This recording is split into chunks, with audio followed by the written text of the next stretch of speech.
Olha, bom, são 6 horas e 33 minutos e a gente recebe também agora o advogado especialista em Direito da Comunicação, Thiago Giacomo. Bom dia, doutor. Bom dia, Tudo Fábio. bem? Bom dia, doutor Thiago. Prazer, bem-vindo. Doutor, jovem, conectado na internet. Sim. Agora, casos como esse que a gente viu aí da menina de Anápolis, parece que eles estão se multiplicando cada vez mais. Realmente tem que redobrar o cuidado, a confiança que você tem no seu parceiro, na sua parceira, né? E diminuir, sim, a questão da exposição que você faz nos aplicativos e também nas redes sociais, para que algo que você registrou há um certo tempo atrás não vire um problema no futuro.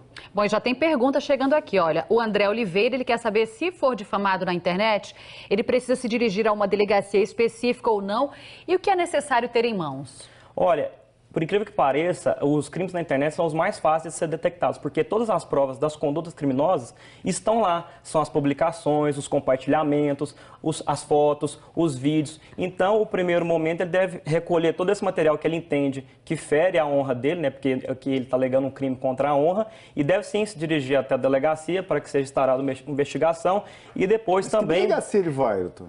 Qualquer delegacia, porque crime contra a honra, né? Não tem uma delegacia específica. Infelizmente aqui em Goiás ainda não tem, né? Então procura a delegacia mais próxima. Isso. E aí depois, quando isso for se tornar ação, ele também precisa ir no Ministério Público para que essa ação tenha vida. Ele não pode esperar. Nesse caso, esse tipo de ação depende do ofendido para que ela tenha vida no judiciário. Porque existem ações que a vítima não precisa ir até o judiciário, a delegacia, para que tenha vida. O próprio Ministério Público já toma conta e se torna uma ação judicial. Nesse caso de crimes contra a honra, é preciso sim que o ofendido tenha essa vontade de buscar a justiça e a reparação do seu direito. Hoje é dia de Bom Dia Responde, o tema é direito na internet, né? Que direitos tem a pessoa que tem aí a honra manchada na internet? Esse é o assunto do nosso novo quadro aqui do Bom Dia Goiás. A gente está recebendo hoje aqui o advogado especialista Thiago Giacomo. Vamos então convidar o doutor Thiago, para novamente responder as dúvidas dos nossos telespectadores. Thiago, porque o Thiago é especialista, né, nesse tipo de caso. E tem uma pergunta aqui do Gilberto Teles. Como fazer quando alguém posta algo difamando e depois tira, né?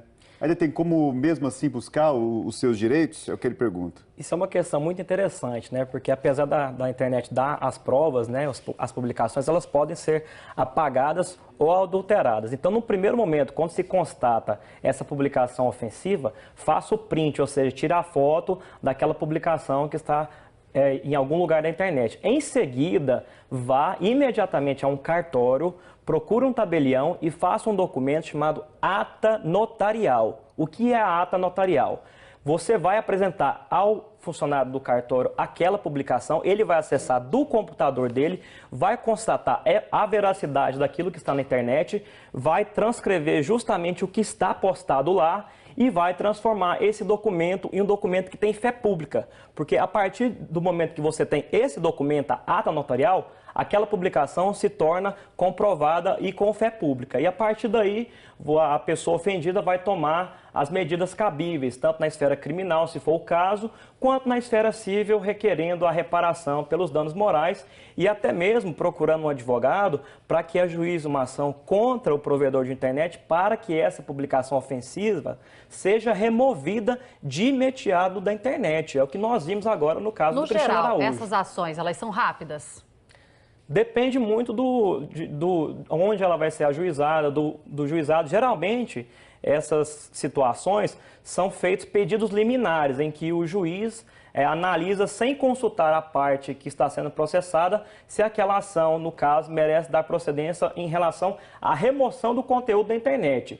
Já essa questão de investigação do crime ou do dano moral, isso demora um pouco mais, porque precisa instaurar o contraditório, precisa que a pessoa processada se defenda e então depois é proferida uma decisão judicial. Doutor Thiago, a Aparecida Fernandes está lembrando aqui da lei da Carolina Dickmann, que nada mais é do que essa lei contra os crimes cibernéticos, que entrou em vigor, se não me engano, em 2013, né? E ela resolve em que casos? Olha, a Lei Carolina Dickmann serve para aquela situação em que há uma invasão a um dispositivo de computador ou de celular sem a autorização do proprietário. Então, como nós vimos no caso aqui da menina que teve a foto divulgada na internet e tudo mais, num primeiro momento, o simples compartilhamento de foto e vídeo íntimo não é crime. Mas se nós considerarmos que a pessoa que busca essas imagens ou faz essas publicações, ela invade o dispositivo de alguém, um computador, um celular, sem autorização dessa pessoa, onde lá estão as fotos e os vídeos, e a partir disso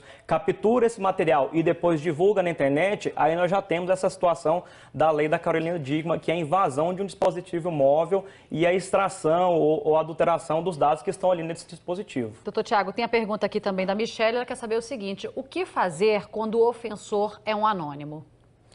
Aí o que é que acontece? Tem que se abrir uma investigação, porque na internet nós deixamos rastros. Quando a pessoa se esconde, lembrando que a nossa Constituição ela proíbe a nossa manifestação de forma anônima, né? Isso é uma regra constitucional. Então quem faz isso vai ser investigado através do IP, através da polícia, e será apurado por uma investigação quem foi o responsável pela publicação, mas há sim ferramentas tecnológicas para que se chegue sempre às pessoas que estão ofendendo as outras através da internet, porque a internet não é terra sem lei. As pessoas têm comentado muito isso, que as redes sociais, muita gente tem sido intolerante. Até recentemente teve o caso da Maju, a garota do Tempo do Jornal Nacional, que teve lá o caso de racismo, problema de racismo. Quer dizer, o que está acontecendo com as pessoas ainda? As pessoas ainda não tiveram consciência sobre isso que o senhor falou, de que a internet não é uma terra sem lei?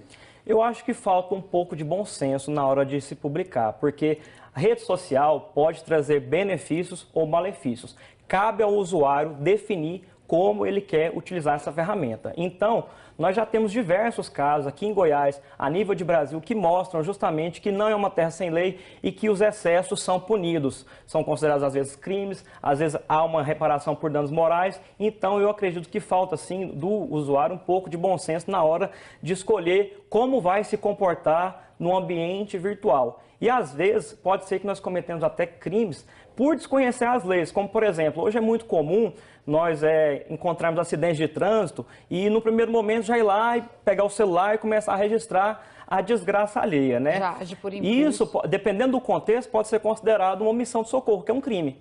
Quer dizer, em vez de estar prestando socorro, está lá filmando. Outra situação complicada é quando justamente a gente faz exposições, manifestações do pensamento que denigrem a imagem, a honra de uma pessoa ou de toda uma coletividade, contra, por exemplo, negros, pessoas de outros países, de outros estados, ou então uma pessoa em específico, né? Resumindo, doutor Tiago, que é crime no mundo real, é crime também no mundo virtual. Todo mundo precisa aprender a respeitar a lei. Sim, tem que aprender a respeitar e tem que ter limite na hora de publicar. Muito obrigada, então, pela sua entrevista aqui no Bom Dia Goiás. Eu agradeço. Bom dia.